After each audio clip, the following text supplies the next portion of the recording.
बिस्मिल्लाहिर्रहमानिर्रहीम। अस्सलाम वालेकुम। कैसे हैं आप सब लोग? उम्मीद करती हूँ आप लोग खैरियत से होंगे। अल्लाह ताला हमेशा आप लोगों को हंसता मुस्कुराता खुश और आबाद रखे। आज की इस वीडियो में मैं आप लोगों के साथ शेयर करने लगी हूँ कॉफ़ी की रेसिपी, कॉफ़ी बनाने का मेथड मेरे स्टाइल में। वैसे तो हर एक चीज़ बनाने के, हर एक चीज़ पकाने के बहुत सारे मेथड होते हैं, हर कोई अपने अंदाज में बनाता है। तो मैं कॉफ़ी पीती हूँ, लेकिन मुझे जिस तरीके से मैं ख़ुद बनाती हूँ मुझे उसी तरीके से ही पसंद है। तो मैं कैसे बनाती हूँ? अच्छा, मैं ना रूम टेम्परेचर पर ही कॉफ़ी पीती हूँ, ना तो कोल्ड होती है और ना ही बहुत ज़्यादा हॉट होती है। तो सबसे पहले मैंने एक बाउल लिया है, उस बाउल के अंदर मैंने 2 टेबलस्पून के करीब तकरीबन चीनी ऐड कर देनी है। अपने टेस्ट के अकॉर्डिंग कम ज़्यादा चीनी ऐड कर सकते हैं। तो यहाँ पर 2 टेबलस्पून, अच्छा अगर आप चाहें तो आप यहाँ पर पाउडर शुगर का भी यूज़ कर सकते हैं। 2 टेबलस्पून मैंने इसके अंदर चीनी ऐड कर दी है। अब उसके बाद मैंने इसके अंदर पानी ऐड कर देना है। पानी ऐड करने के बाद मैंने इसे अच्छे तरीके से कर लेना है मिक्स।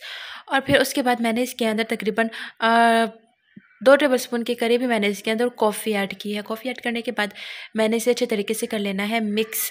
अच्छा, तो अच्छे तरीके से मैंने इसे मिक्स करना है। तब तक इसे मिक्स करना है जब तक इसके अंदर की जो चीनी है उसकी क्रिस्टल्स ख़त्म नहीं हो जाते बिल्कुल। तो मैं इसे अच्छे तरीके से करने लगी हूँ मिक्स। तो मुझे क्या है कि कॉफ़ी वैसे तो बहुत तरीक़ों से बनाई जाती है, और कुछ बेसिक है और कुछ अपने तरीके से बनाते हैं। तो जो कॉफ़ी मुझे पसंद है मैं वो आप लोगों को बता रही हूँ, जो मैं पीती हूँ खुद। तो अच्छे तरीके से आप लोगों ने इसे मिक्स कर लेना है ताकि इसके अंदर की जो क्रिस्टल्स हैं ना वो ख़त्म हो जाएं। इससे ही आपके जो कॉफ़ी का टेस्ट है, इसके अंदर एयर बबल्स जाएंगे, तो जो इसका टेस्ट है, जो इसकी थिकनेस है ना, वो बड़ी मज़े की होती है। उसका जो टेस्ट है आपको नॉर्मल कॉफ़ी में नहीं मिलने वाला। तो बिल्कुल मेल्ट हो चुकी है, आप इसका कलर देखकर अंदाज़ा कर रहे होंगे कि ये कैसी बन के तैयार हुई होगी। तो इसके बाद मैंने इसके अंदर ये जो थोड़ा सा नीम गर्म दूध है मेरे पास, और थोड़ा सा मुझसे वेस्ट भी हो गया, नीचे भी गिर गया, उसके लिए सॉरी। तो यहाँ पर चम्मच की मदद से मैं इसे मिक्स कर रही हूँ, ठीक है। तो अच्छे तरीके से मैंने इसे मिक्स कर लेना है। और अगर आप चाहें तो किसी बड़े बर्तन में भी मिक्स कर सकते हैं ताकि इसके अंदर भी एयर बबल्स चले जाएं, ठीक है। और फिर उसके बाद मैंने इसके ऊपर थोड़ी सी मलाई, घर की जो नॉर्मली मलाई होती है वो रख देनी है, जो कि इसे खूबसूरत टेक्स्चर देगी, दिखने में खूबसूरत लगेगा। और खाने में तो सॉरी, खाने में नहीं, पीने में तो बहुत मज़े का था।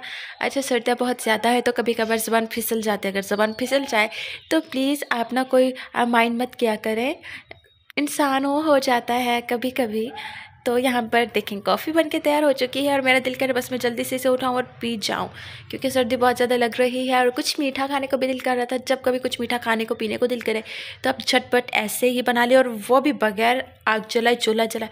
आप लोगों को तो पता होगा कि यहाँ पर गैस की कितनी प्रॉब्लम है, लोड शेडिंग है, तो उसके लिए ये बहुत परफेक्ट है। आप इसे एक बार ट्राई ज़रूर कीजिएगा, आपको बहुत पसंद आएगी। तो बहुत जल्द मिलूँगी एक नई वीडियो में, तब तक अपना ख्याल रखिएगा, दुआ में याद रखिएगा। खुदा हाफ़िज़।